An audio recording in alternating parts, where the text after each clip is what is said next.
क्या आपने कभी सोचा है कि इंसान तब कहाँ जाता है जब उसकी दुनिया का हर रंग फीका पड़ जाए, जब रोशनी की एक जरा सी किरण भी नजर न आए और हर उम्मीद दम तोड़ने लगे। यह सिर्फ एक कहानी नहीं, यह उस अदम्य सब्र और अटूट अल्लाह पर भरोसे की दास्तान है जो दिखाती है कि जब इंसान अपना हर जर्रा, हर सांस अपने रब के सुपुर्द कर देता है तो कैसे वो सबसे गहरे अंधेरे से भी बाहर आता है, ऐसे अंदाज में जिसकी कल्पना करना भी मुहाल होता है। यह एक हकीकत की आहट है कि अल्लाह का वादा सच्चा है और उसे पुकारने वाला कभी अकेला नहीं होता। इस कहानी का हर लफ्ज आपके दिल को छू जाएगा और आपको सोचने पर मजबूर कर देगा कि क्या आप भी ऐसे ही भरोसे के मालिक हैं।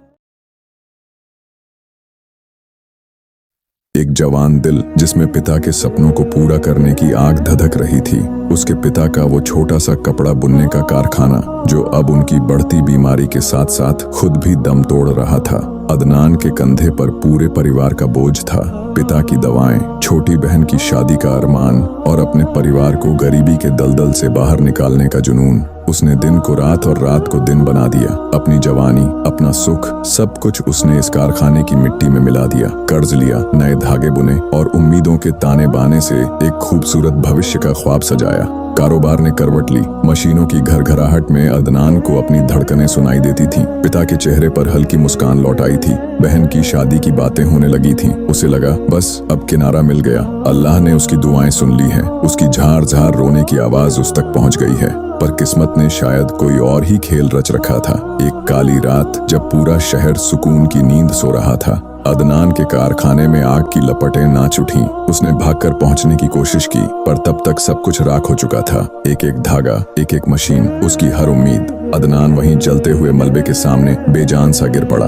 उसकी आंखों में अब आंसू भी नहीं थे, जैसे भीतर की हर नमी सूख गई हो। उसका ख्वाब, उसकी मेहनत, उसके परिवार की आखिरी उम्मीद सब उस धुएं में घुटकर दम तोड़ गए थे। कर्ज देने वाले अब दरवाजे पर भूत बनकर खड़े थे। पिता की सांसें भारी होने लगी थीं। बहन की शादी की बात टूट गई। रिश्तेदार मुंह मोड़ने लगे और जिन दोस्तों के साथ वो हंसता था वो भी अब उसकी परछाई से दूर भागते थे। अदनान ने खुद को एक अंधेरे कमरे में कैद कर लिया। न नमाज, न कुरान, न ही कोई बात। उसे लगा अल्लाह ने उसे उसके हाल पर छोड़ दिया है। उसका सब्र बिखर चुका था और ईमान की डोर टूटने लगी थी। कई दिन, कई रातें उस अंधेरे कमरे में बीती। अदनान का वजूद बस एक बेजान साया बनकर रह गया था। तभी एक शाम उसकी बूढ़ी माँ कांपते कदमों से उस कमरे में दाखिल हुई। उनके चेहरे पर झुर्रियां थीं, आवाज में कमजोरी, पर आंखों में एक ऐसी चमक थी जो हर अंधेरे को चीर सकती थी। उन्होंने अदनान के सर पर हाथ फेरा और उनकी धीमी पर मजबूत आवाज गूंजी, मेरे लाल, तूने दुनिया को देख लिया, इंसानों की फितरत को भी जान लिया।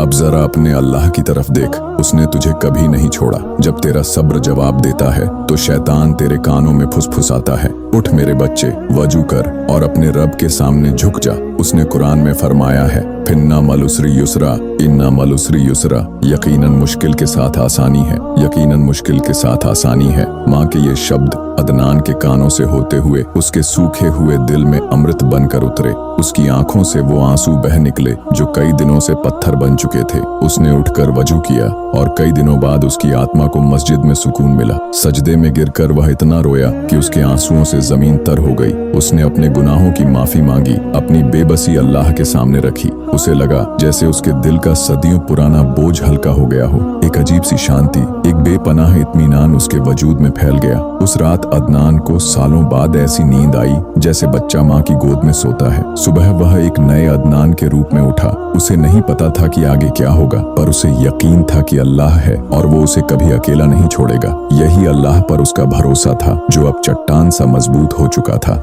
अगले दिन अदनान ने शहर में एक छोटी सी नौकरी की तलाश शुरू की, बस इतनी कि पिता की दवा और 2 वक्त की रोटी का जुगाड़ हो सके। वह एक आम सी चाय की दुकान पर बैठा था, अपनी किस्मत पर नहीं बल्कि अल्लाह की रहमत पर भरोसा करके। तभी उसकी नजर एक पुराने अखबार पर पड़ी। एक बड़ी विदेशी टेक्सटाइल कंपनी को एक ऐसे शख्स की तलाश थी जिसे भारतीय बुनाई और कपड़ों का गहरा ज्ञान हो और जो नए डिजाइनों पर काम कर सके। अदनान ने कभी सपने में भी नहीं सोचा था कि वह इतनी बड़ी कंपनी के दरवाजे तक पहुंच पाएगा। उसके पास न कोई बड़ी डिग्री थी न कोई पहचान, पर उसे अपनी माँ के वो शब्द याद आए, अल्लाह पर भरोसा रख। उसने हिम्मत करके आवेदन किया। इंटरव्यू के दौरान उसने अपनी ईमानदारी, बुनाई के प्रति अपने सच्चे जुनून और अपने जल चुके कारखाने की दर्दनाक कहानी सुनाई। उसने अपने पिता के ख्वाब का भी जिक्र किया। कंपनी के मालिक, एक वृद्ध दयालु विदेशी सज्जन, अदनान की सच्चाई और उसके ज्ञान से इतने प्रभावित हुए कि उनकी आंखें नम हो गईं। उन्होंने अदनान से कुछ डिजाइन बनाने को कहा। अदनान ने वही डिजाइन बनाए जो उसने अपने छोटे से कारखाने के लिए सोचे थे और जो अब राख हो चुके थे। उसने अपना खून पसीना एक करके उन डिजाइनों में अपनी आत्मा उड़ेल दी। एक हफ्ते बाद अदनान के फोन की घंटी बजी। उसे नौकरी मिल गई थी, पर यह सिर्फ नौकरी नहीं थी।